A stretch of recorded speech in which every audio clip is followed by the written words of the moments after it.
স্বাধীনতার যুদ্ধই বলুন বা এখনো বলুন, মানে নতুন করে বামেদের কোনো দেশপ্রেম শেখাতে হয় না।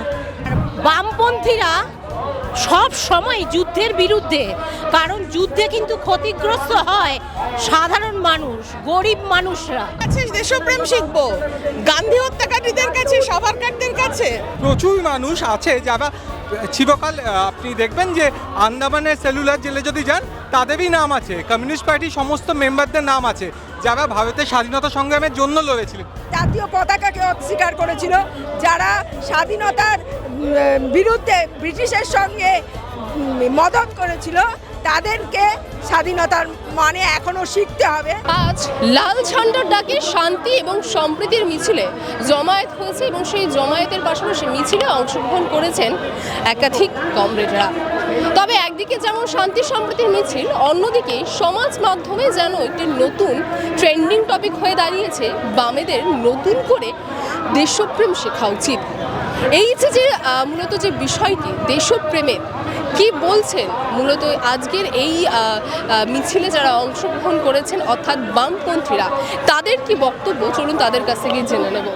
বামেদের নতুন করে দেশপ্রেম শেখানোর নেই, কারণ বামেরা সেই সাভারকারের রাজনীতি করে না, যারা স্বাধীনতার সময় দেশটাকে বিক্রি করে দেওয়া ছিল, দেশটাকে ভাগ করে দিয়েছিল। সেই চক্রান্ত একদম স্বাধীনতার সময় থেকে হয়েছিল এবং এর বিরুদ্ধে প্রতিবাদে প্রথম দিন থেকেই ছিল বামেরা। সে স্বাধীনতার যুদ্ধই বলুন বা এখনও বলুন, মানে নতুন করে বামেদের কোনো দেশপ্রেম শেখাতে হয় না। বামেরাই দেশপ্রেমিক হিসেবে 100% সততার সাথে স্বাধীনতার সময় থেকে এখন পর্যন্ত কাজ করে চলেছে। দেখুন, যারা দেশপ্রেম শেখাতে আসছে তাদের কাছে তো কি শিখতে পারি বলুন? তারা যেভাবে যুদ্ধ জিগির করছে, আমরা যুদ্ধ জিগিরে এগেনস্টে কথা বলছি, আমরা কখনো বলছি না যে সন্ত্রাসবাদের পক্ষে কেউ কথা বলছে না কিন্তু। এবং ভারতীয় সেনারা যেভাবে ওখানে সন্ত্রাসবাদীদের যে কার্যকলাপ সেটাকে অ্যাটাক করেছে, সেটার পক্ষেই সবাই কথা বলেছে এবং সেটাকে সাপোর্ট করেই সবাই কথা বলেছে। কেউ কখনো কিন্তু সেটার এগেনস্টে কথা বলেনি। কিন্তু যেটা বারবার এখান থেকে যদি নতুন করে ন্যারেটিভ তৈরি করা হয় এবং সেই ন্যারেটিভে আমাদেরকে হঠাৎ করে দেশপ্রেম শেখাতে আসে, আমাদের দেশপ্রেম শেখাতে আলাদা করে দরকার নেই। আমাদের যে আমরা যে ধারায় বিশ্বাসী সেখানে প্রচুর মানুষ আছে যারা চিরকাল আপনি দেখবেন যে আন্দামানের সেলুলার জেলে যদি যান তাদেরই নাম আছে, কমিউনিস্ট পার্টির সমস্ত মেম্বারদের নাম আছে যারা ভারতের স্বাধীনতা সংগ্রামের জন্য লড়েছিলেন। তারা এখন আবার কারা আসবে আমাদের দেশপ্রেম শেখাতে? তাদের থেকে আমরা শিখবো? যারা নিজেরা চলে গেছিলো আগে মুচড়ে রেখা দিয়ে, তাদের থেকে আমাদের দেশপ্রেম শিখতে হবে না? যারা আমাদের পূর্বপুরুষ, যাদের থেকে আমরা শিখেছি, যাদের থেকে আমরা আদর্শ নিয়ে এসেছি, তাদের থেকে আমরা দেশপ্রেম শিখবো। আমাদের কাছে দেশপ্রেম আছে, আমাদের কাছে দেশপ্রেম ভগৎ সিং, আমাদের কাছে দেশপ্রেম মুজাফফর আহমেদ, তারা লড়াই করেছে ইংরেজদের বিরুদ্ধে। আলাদা করে আমাদের কাছে কি দেশপ্রেম শেখার আছে? দেশপ্রেম শিখবো গান্ধী হত্যাকারীদের কাছে, সাভারকারদের কাছে। আমরা ইয়েতে চলে যান, আপনার আন্দামানের সেলুলার জেলে সব থেকে বড় দেশপ্রেমিক কারা ছিল তার ভুড়ি ভুড়ি প্রমাণ দেখতে পাবেন। গান্ধী হত্যাকারী সাভারকারদের কাছ থেকে আমরা দেশপ্রেম শিখবো না। দেশ তো দেশের মানুষদের নিয়ে হয়।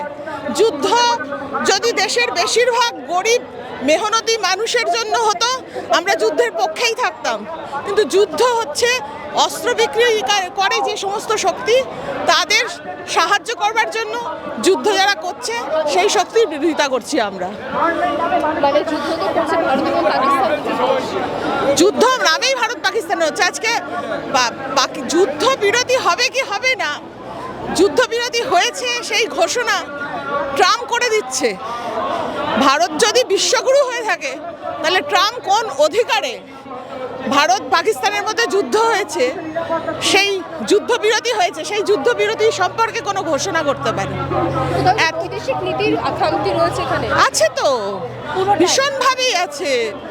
এবং যখন কাশ্মীরে ওই 26 জন মানুষ, নিরীহ মানুষ মারা গেলেন, প্রথম প্রশ্ন কি পেহেলগাঁয়ের ওই পুলওয়ামার ওই নিরীহ মানুষগুলো মারা গেলেন, তখন প্রথম প্রশ্নই তো আসবে যে এত নিরাপত্তা থাকা সত্ত্বেও অত দূর থেকে গুটি কয়েক মানুষ এসে 26 জন মানুষকে মেরে দিয়ে আবার ধরা গেল না। তাহলে আমাদের তো আগে উত্তর এটা পেতে হবে যে এই ধরনের আক্রমণ হলো কি করে। এইমাত্রই আমার বন্ধু কমরেড উনি বললেন যে গান্ধীজির হত্যাকারী তাদের কাছ থেকে বা সাভারকারের কাছ থেকে আমাদের দেশপ্রেম শিখতে হবে না। একদম ঠিক কথা বলেছে। আন্দামান সেলুলার জেলে গেলে পর নামগুলো দেখে আসতে হবে কাদের নাম আছে। হ্যাঁ, আর বামপন্থীরা সব সময় যুদ্ধের বিরুদ্ধে, কারণ যুদ্ধে কিন্তু ক্ষতিগ্রস্ত হয় সাধারণ মানুষ, গরিব মানুষরা।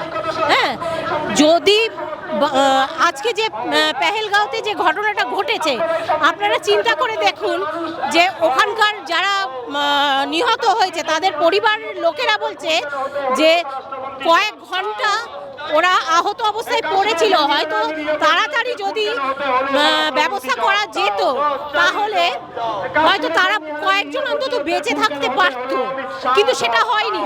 তার সাথে চিন্তা করুন সেই মুহূর্তে ওখানে বিমানের দামগুলো, বিমানের টিকিটের যে দামগুলো সেগুলো কতটা বেড়ে গেল। এটা দেশপ্রেম? ওটা তো বিনা পয়সায় নিয়ে আসা উচিত ছিল, ওইসব মানুষদের সাহায্য করা উচিত ছিল। বামেরা তাদের কাছ থেকে দেশপ্রেম শিখবে না। এদেরকে দেশপ্রেম কোনোদিন শেখাতে হবে না। যারা গাদ্দার আরএসএস, যারা বিজেপির মদত দিচ্ছে তাদেরকে দেশপ্রেম শেখান। যারা একদিন স্বাধীনতাকে অস্বীকার করেছিল, যারা জাতীয় পতাকাকে অস্বীকার করেছিল, যারা স্বাধীনতার বিরুদ্ধে ব্রিটিশের সঙ্গে মদত করেছিল, তাদেরকে স্বাধীনতার মানে এখনও শিখতে হবে। আমরা কোনো দালালি করি না, আমরা কোনো ঘটনা তৈরি করি না, আমরা কোনো ঘটনা রটনা করি না।